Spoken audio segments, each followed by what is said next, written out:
A security conference has opened here in Qatar, focusing on ways in which countries can improve homeland security. Pakistan is one country attending Millipol, Qatar. It has one of the largest armies in the region and has been called on in the past to support internal security measures in the Gulf. Last week, Saudi Arabia gave $6 billion in loans to help it overcome a looming financial crisis. The government says the kingdom made no demands for the money. Meanwhile, Prime Minister Imran Khan says his government is working to mediate between Saudi Arabia and the Houthis to end the war in Yemen. Let's speak to Shehryar Afridi. He's joining me here on set. He is the Minister of the Interior of Pakistan. Minister, good to have you with us on Al Jazeera. Thanks for speaking to us. So the big question coming out after Imran Khan's trip to Saudi Arabia earlier this month, in fact, last week, was what conditions were offered, if any, to Pakistan when it comes to aiding Saudi Arabia in its war in Yemen?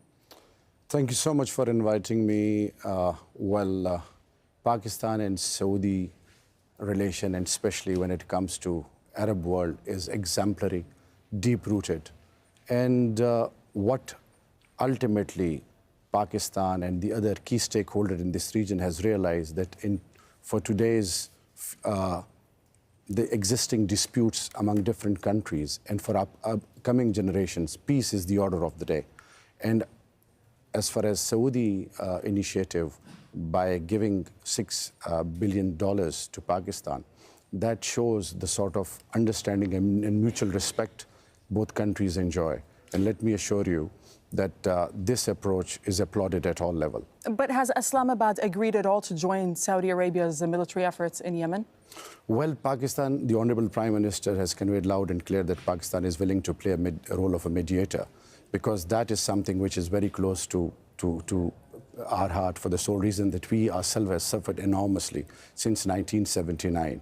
And I believe peace is the main prerequisite, and for not only for this region, but for any responsible state. So are you categorically denying then that Pakistan will not be joining the military effort in Yemen? No, Pakistan is solely concentrating in one particular area, and that is to resolve issues diplomatically and through peaceful means. Here's the thing, though. Saudi Arabia in early October at the time did offer a loan to Pakistan to help it fix its financial problems. At the time, Islamabad refused. So, and the Minister of Information then said there were too many conditions attached.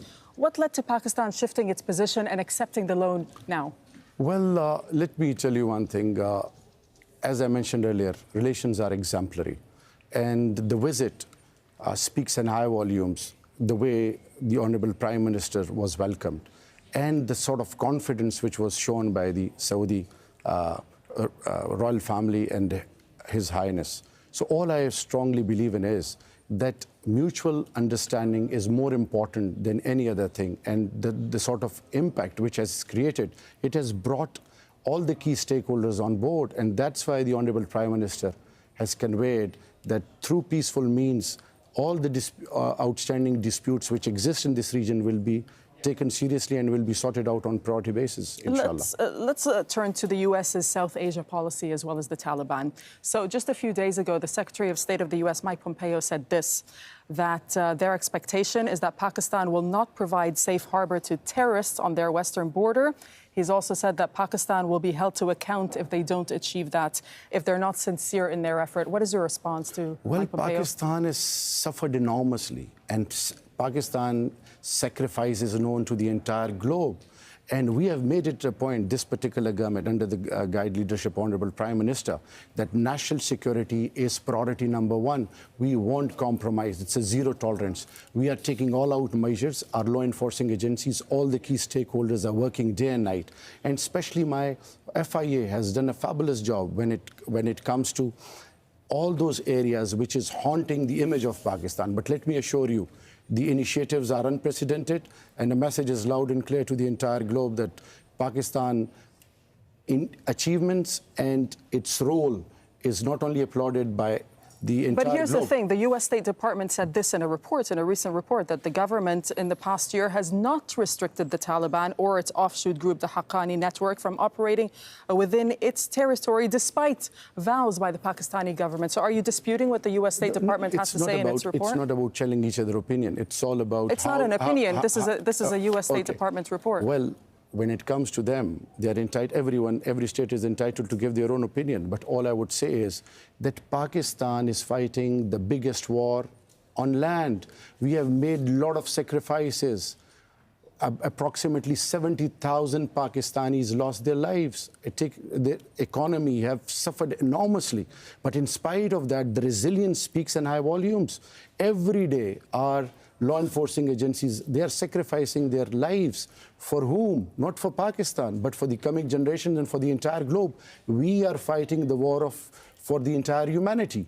And this needs to be applauded. And I would strongly believe and convey a message that if somebody has any reservation, they should come and see. Recently, the honorable senators from US visited North Waziristan. The initiatives which the Pakistani government has taken were applauded by them.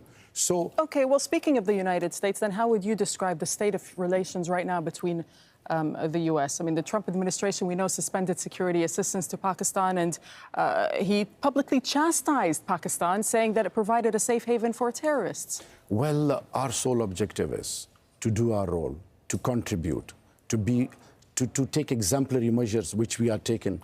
A lot of operations are going on in Pakistan against all those who, one way or the other, were creating problems. But let me assure you, the crime rate has gone to the lowest ebb.